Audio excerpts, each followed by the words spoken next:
Hello everyone, my name is Hank Wajda from St. Francis Cabrini, and today I am joined by Gene Madden, and I am joined by Mr. Rudy Lucente, who is going to be with us for our concert, our dedication concert, this coming Sunday, the 26th of November.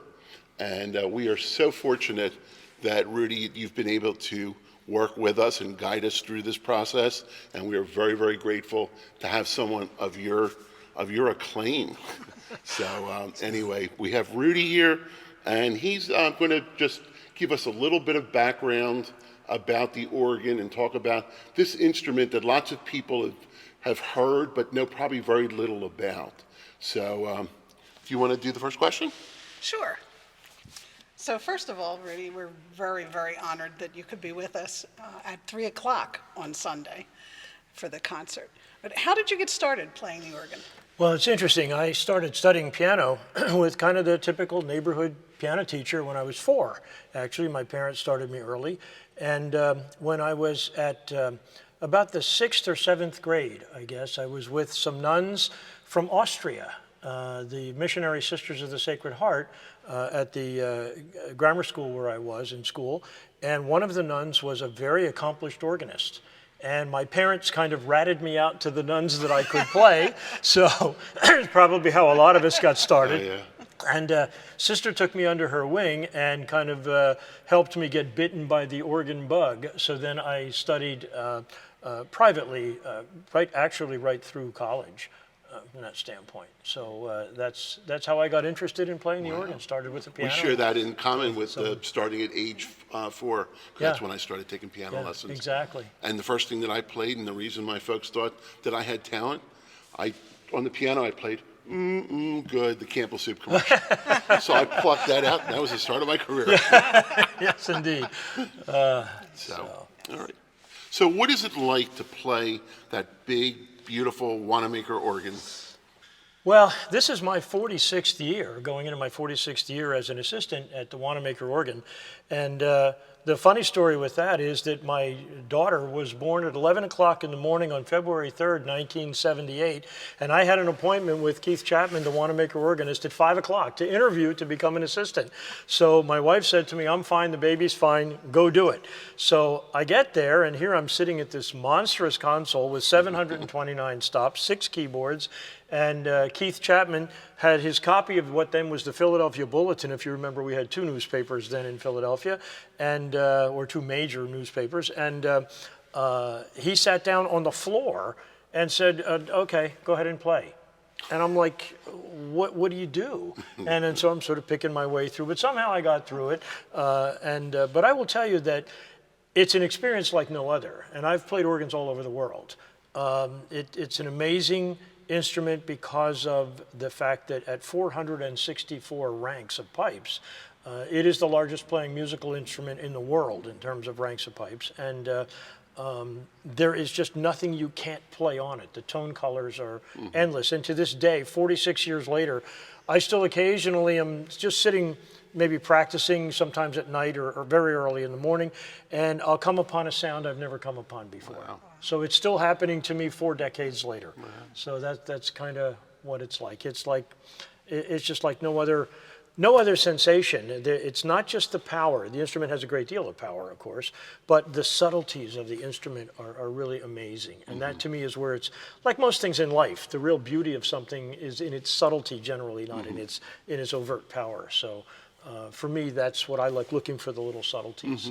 Do you ever play it for the Christmas light show? Because I know a lot of folks in the parish may be going down to see the light show. The organ has never played for the Christmas light show. Okay. Interestingly enough, way back, for people my age, as a matter of fact, we remember John Facenda, the newscaster, and John Facenda was the voice of the John Wanamaker light show. Well, Macy's, who was a wonderful, there's been no stewardship for that organ, with all the owners after the Wanamaker family, like Macy's. Macy's gets it, they love it, they support it, and it's amazing. Awesome. But they could not use the old audio track because it was John Facenda. So Macy's, being the class act they are, who do they get but why am I, can't believe I'm blanking on Julie Andrews, as a matter of fact. They get Julie Andrews to actually do the track. And she has been there. She has actually seen it in person. So that's who does the track. Now, what has been done in later years is there's the end, which is either O Christmas Tree or Deck the Hall, depending upon which orchestral. Carmen Dragon and the Hollywood Bowl Symphony does the end when Julie says, Merry Christmas to all, sort of thing, and then the music just crashes down into the grand court. We can hit a button that if we hit that button, it's going to mute the orchestra. So we have to play the ending live. Oh, wow. So we're not playing during the narration of the show, but we are then playing the ending live. Wow. That's cool. And that's kind of a fun thing to do. That's recent. That's just in the past couple of years. So yeah, we can be part of the show. If we don't push the button, the orchestra just plays. But when I'm there, I always push it. I mean, even if I'm not playing one of the concerts, if I'm in the store, I can go up to the console. I have my key, and I'll just turn the organ on, hit the mute button, and play for the and people love it. They applaud because they hear the live organ coming down into that. And that just sounds magnificent. Yeah, and also there's a recording. Peter Conti, the head organist, has recorded that, and sometimes that will play at the end of the light show. So they'll have recorded, but they'll hear the organ. So we can do it either way. So and there's the old expression to meet me at the Eagle. Oh, absolutely. Yeah. Absolutely. So. People still do that. Beautiful store and beautiful sound. Yeah. There's a couple of expressions that come to us from the world of pipe organ. Do you want to tell us about one of those expressions? You mean like pulling out all of the stops? Like pulling out all of the stops. You know, that always kind of organists, as the three of us would know, tend to chuckle when someone uses that phrase because, and I know that you can see. I think you have the ability. I think there's also a camera that's showing the organ. Each one of these is a stop. Now, interestingly enough, if I pulled out all of them, the resulting sound would be really strange because some of the stops actually disable things as opposed to enable things. So if you started doing, so you would never, on any instrument, I can think of no instrument or no time when you would ever actually pull out all of the stops. The phrase should be pull out most of the stops. Like, for example, if I wanted the organ to be very loud, I would do that. And as you see, a lot of the stops are out, but a lot of them are not, because they're either so soft you wouldn't hear them anyhow, or they turn things off as opposed to on. So that's an interesting phrase that, as I say, I always chuckle when I hear it, because it's not something you would do. That's your little educational piece here as we get ready for Thanksgiving. Yes, Tell indeed. everybody about the phrase, pulling out all the stops. Yes. All right. Rudy, could we ask you if you would just play a little something? Sure. This is a little bit of a trumpet tune. It's a David Johnson trumpet tune, and I'll just play one little phrase of it so you'll hear. This will use, there's a big trumpet on this organ. It's wonderful, and then you'll hear a lot of the stops in this one, as a matter of fact. So it's not pulling out all of the stops, but you hear a lot of them.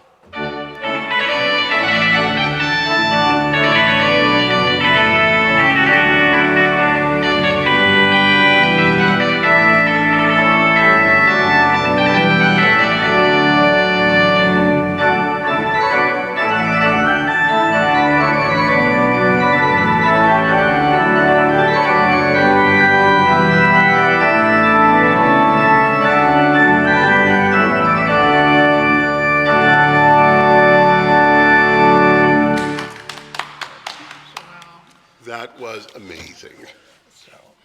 This is a wonderful instrument. I really, really like playing this instrument. Well, the people of St. Francis Cabrini are grateful for your knowledge and your expertise, and it's a wonderful asset for the parish. It really is. It will be. It will enhance you have a good music program here. This parish is very fortunate to have wonderful musicians, and a lot of churches of pretty much every denomination these days find themselves not in that situation. So you've got great musicians here, and this is a good tool to support the worship and prayer life of your congregation. So Rudy, you've had many people influencing you as a musician over the years, and as you referenced, there might be a shortage of younger people following us as musicians in the churches. And who were some of the people who influenced you, and what could we do to potentially encourage some young musicians to? Well, you know, there's a couple of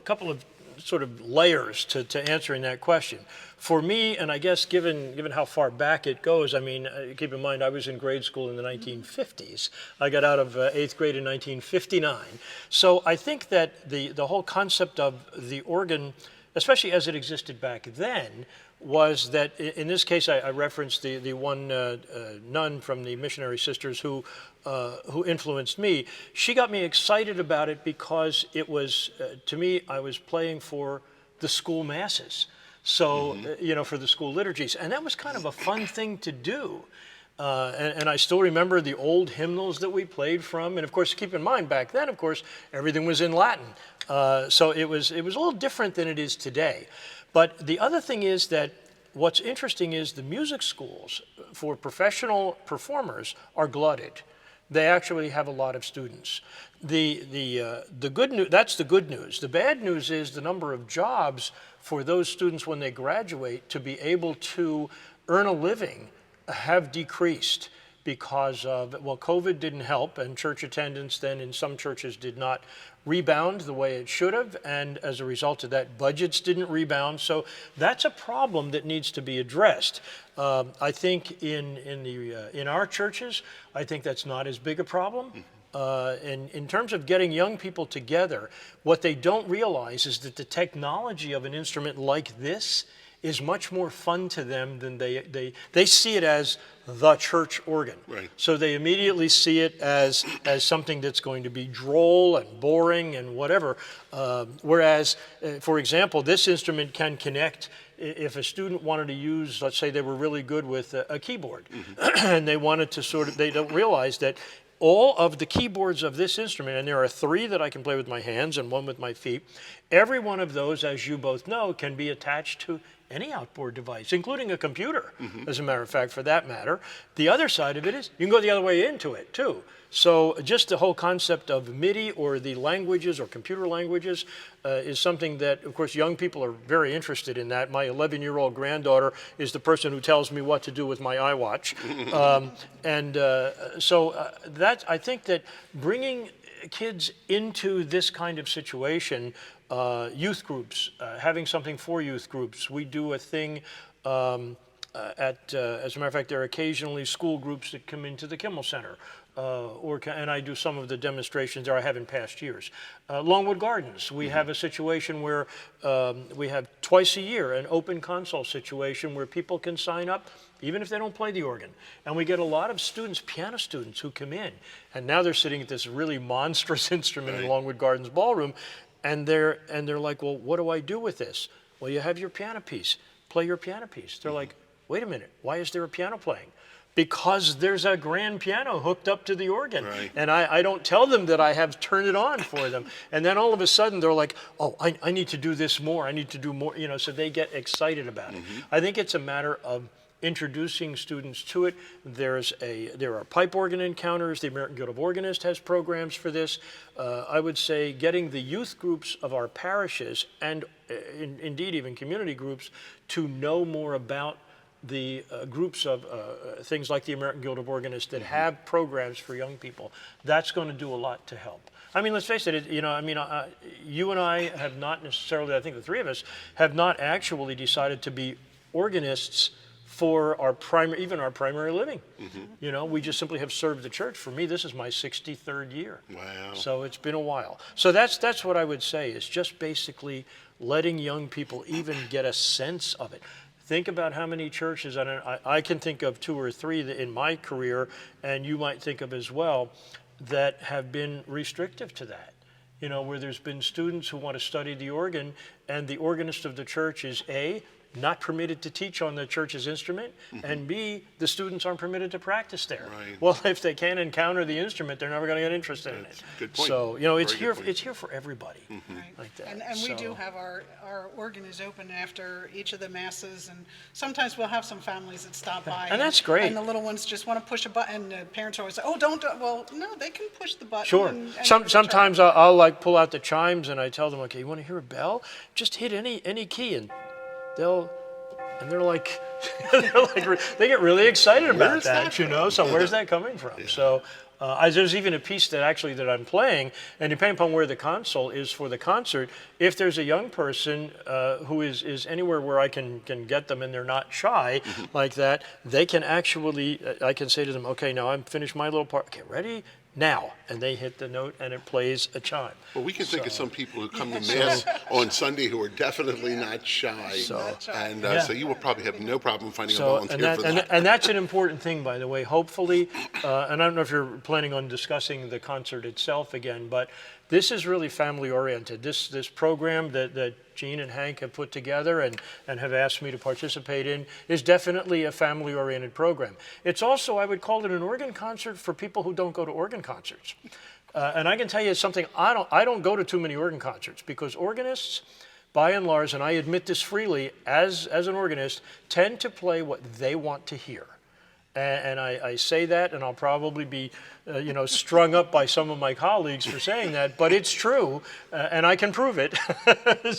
But no, this is the music on this program is delightful. It's uplifting. It's really very. It shows off the organ, and it's something that the people in the pews can identify with. So I'm hoping that families can come as well and bring the kids. If they want to sit on the floor around the console, that's fine with me.